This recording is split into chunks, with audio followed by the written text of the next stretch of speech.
Hello, everyone, and welcome to Experts Unplugged, speaker spotlights from the Medical Fitness Association conference, where I, as a fellow speaker at the conference as well, I'm going to highlight some of our amazing speakers from the upcoming Medical Fitness Association's 33rd annual conference, which is coming up November 1st to 4th at the Baltimore Convention Center in Maryland.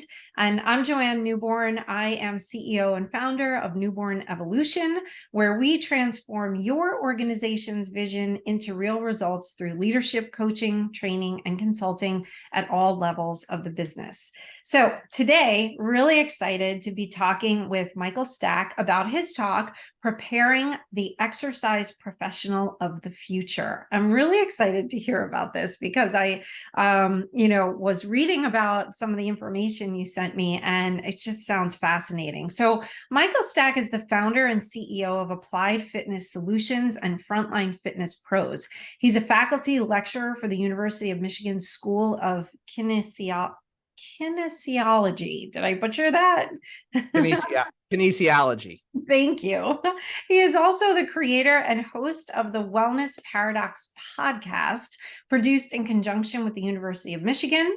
Michael is an exercise physiologist by training and health entrepreneur, health educator, and a fitness industry advocate by trade. He's dedicated to enhancing the standard of practice and advocating for fitness and wellness professionals to ensure they become an essential constituent of the healthcare delivery system. And thank you so much, Michael, for being here with me today. You're welcome. Thank you so much for having me.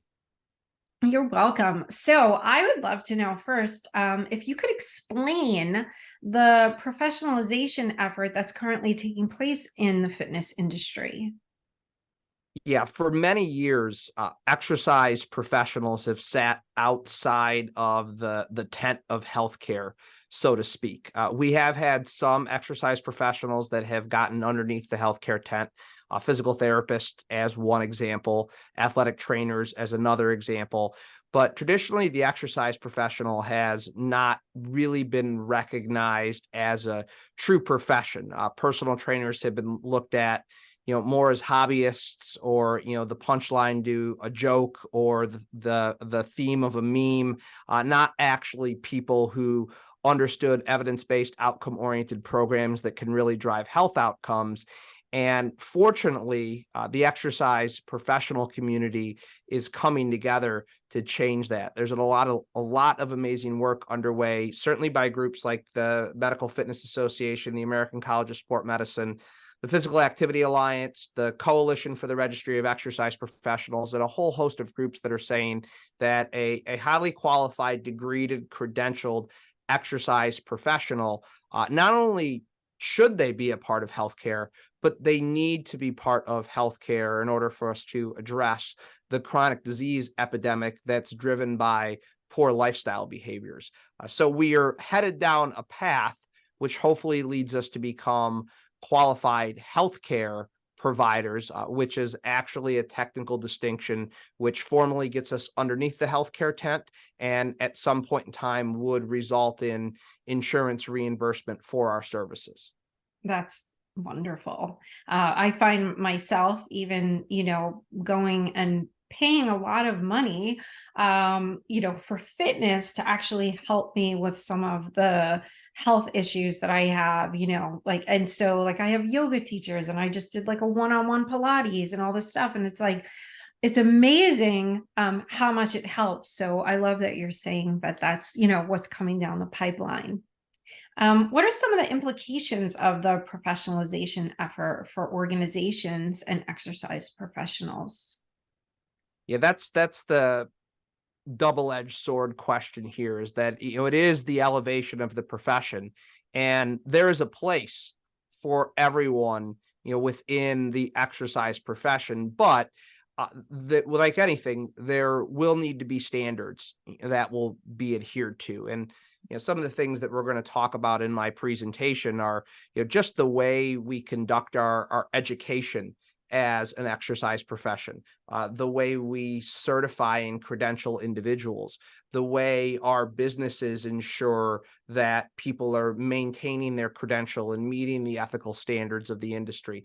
But probably most significantly is the ability to produce what we'd call clinically meaningful outcomes. One thing that is not in dispute is that exercise works. We know exercise works.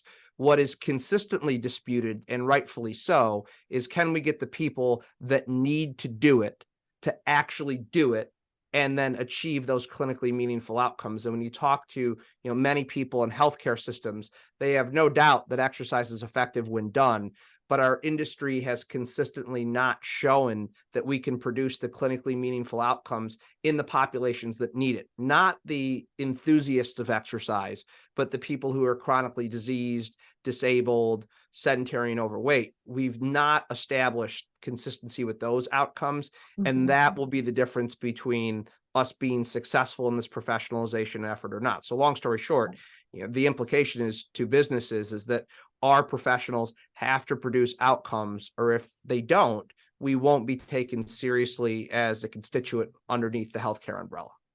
Yeah, it's so important that the ROI and the measurement piece. I see alignments even with executive coaching.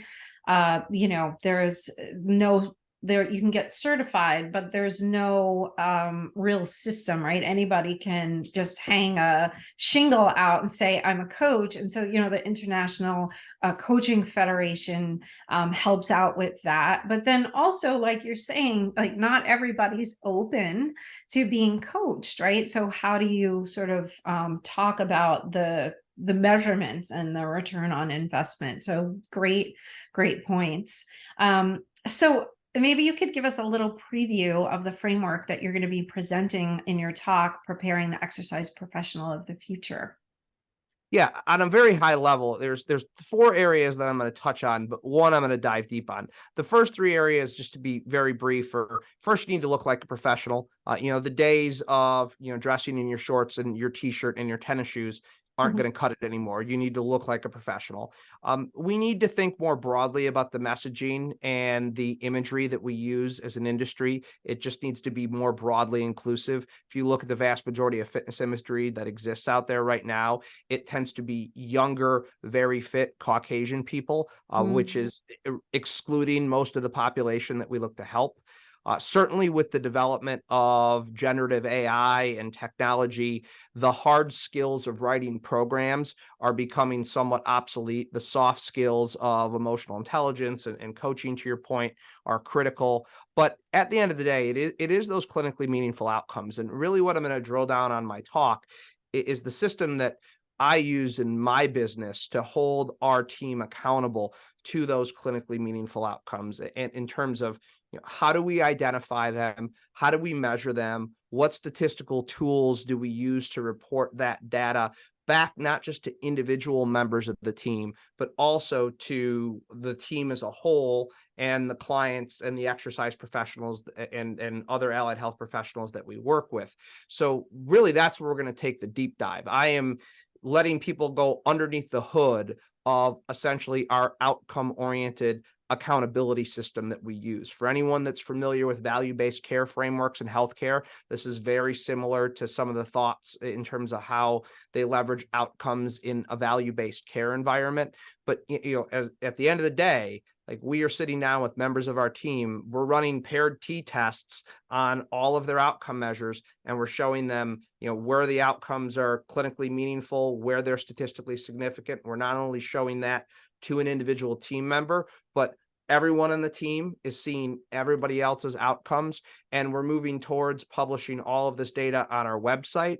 And then even further down the line, kind of final phase of this, is we're going to start to tie people's compensation to the outcomes that they produce. So that is very much in kind of the value-based care framework, and we're kind of taking from that for this. And I'm going to break down the entire process. None of this is incredibly complicated. It might sound complicated when you start to talk about statistical modeling and things like that. These are very basic statistical techniques that can be done.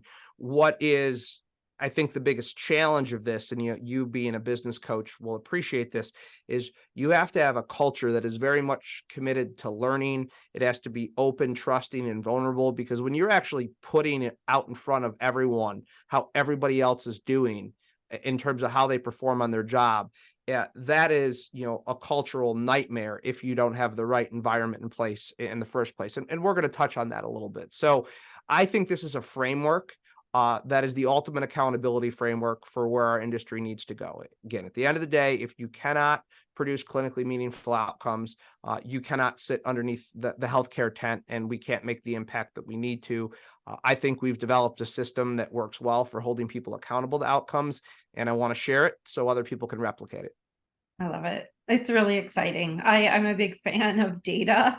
And I mean, the facts are there, when you have data, and there's so much data out there available to us that it does seem overwhelming. So being able to narrow that down to the right pieces of data really kind of helps simplify it, and what has people being less afraid of working with data, but it's so powerful. Absolutely. Great. I'm really excited for your talk. I'm just fascinated by this. So it gets me really excited. So anything else you want to add before we wrap up our nugget together? I think that, just kind of broadly speaking, if you haven't been to an MFA event before, Mhm. I think one of the best things about MFA events, and will this be your first MFA event? Yes, it will Okay, be. so what you will find is a lot of people that are very similar to me, in the sense that, we aren't looking to hide our proprietary secrets around, what we do in our business. The medical fitness ecosystem is very supportive of itself. So if you are coming to the conference for the first time, you're going to talk to a lot of people that are going to be willing to give you a lot of great information. And if you ask the questions, they'll provide the answers. So I would just encourage anyone that's coming, particularly if it's your first time, to be open-minded, to be curious, and go out of your way to talk to people and ask them questions, because quite often the significant questions you have, somebody has an answer to it, and they're willing to share it. So make sure that you take advantage of that, really family atmosphere that the MFA cultivates at their event. Oh, that's so nice. Thanks for adding that in. That's really nice to hear. So Michael will be speaking on Wednesday, November 1st at 3:50 p.m. So make sure you catch him, because this is going to be fascinating. And I'm going to be speaking on Friday, November 3rd at 8:30 a.m. And I'm going to be speaking about creating rock stars, evolving into a high performance team. So let's have breakfast together, bring your coffee. And I really am passionate about having you create a team that is going to allow you to do what you do best, right? Doing the things that you love to grow the business, and then you allow your team to be able to do the rest. So thank you so much, Michael. I really look forward to seeing you in a few weeks in November. Thank you, Joanne. I appreciate it.